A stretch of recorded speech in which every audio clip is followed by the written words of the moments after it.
Now we turn to Matthew 25, where the language of least of these, the superlative of little ones, shows up.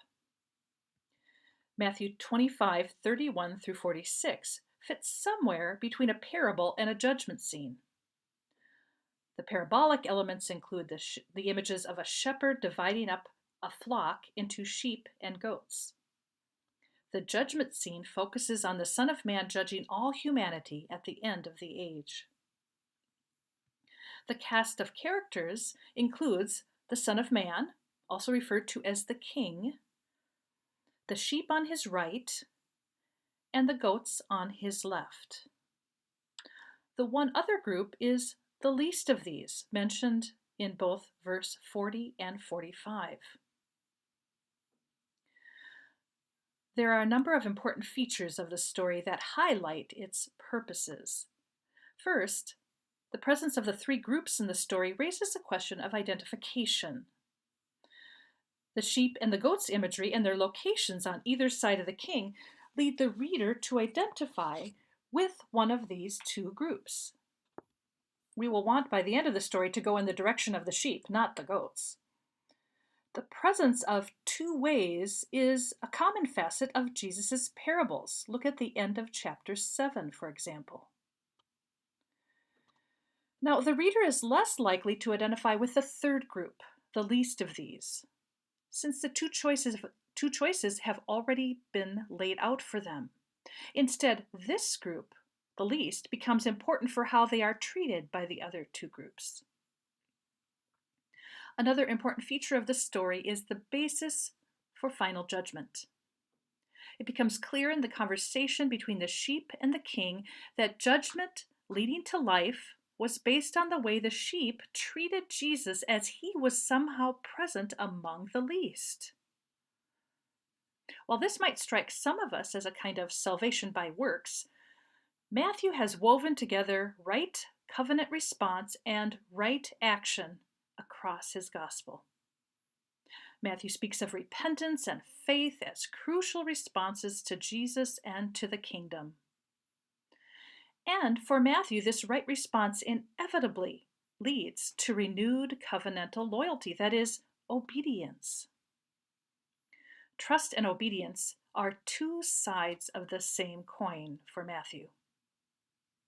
So it's unremarkable that we hear something like Matthew 25 already in chapter 16, verse 27. The Son of Man will reward each person according to what they have done.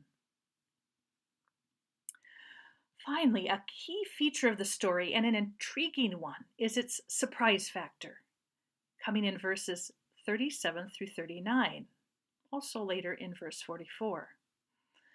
The righteous have no recollection of their solidarity with the least. When did we do these things, they say? This surprise suggests that Jesus was somehow incognito in his solidarity with the least.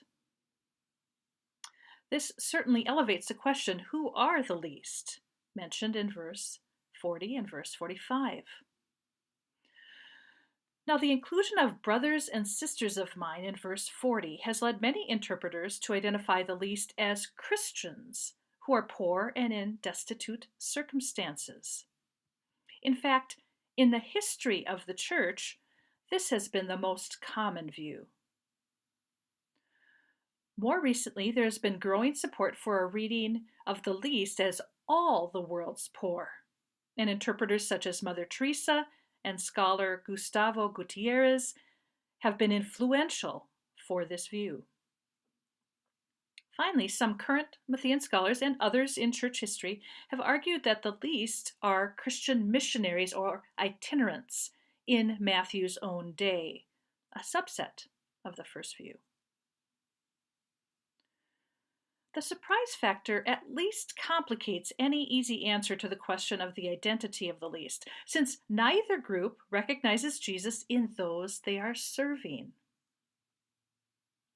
As Dan Villa notes, it's difficult to see how a person could meet a disciple and not know that he has also met Christ, since the church's ministry is modeled after that of Jesus. To have encountered a disciple is to know that person as a disciple of Jesus.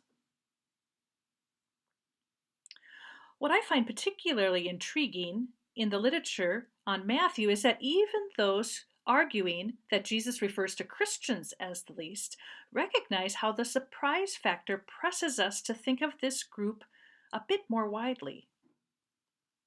Lutz, for example, suggests that Matthew has handed on this explosive text, even though for himself, as for his entire church, it is love for the members of the congregation that stands in the foreground in an explosive text. In either reading, I find it important to keep in mind that the least are poor, they are destitute, they are without resources. As I write in my blog post on Where Did the Poor Go? In both readings, the least fundamentally refers to those whose lot in life puts them on the low end of privilege, resources, and status. So here's what we can be sure of. Jesus' words are meant to propel us to pursue solidarity with the poor, the imprisoned, the statusless, whether Christians or all in this category. It is about solidarity rather than charity, since Jesus himself stands with the least. In this vein, Gustavo Gutierrez criticizes the person who is more interested in the charitable act they were performing than in the concrete person for whom it was done. Whether you conceive of the least as Christians who are poor and down and out, or as anyone who is in this kind of situation, I'd leave you with this question. Who are the least in your world with whom Jesus calls you to stand in solidarity?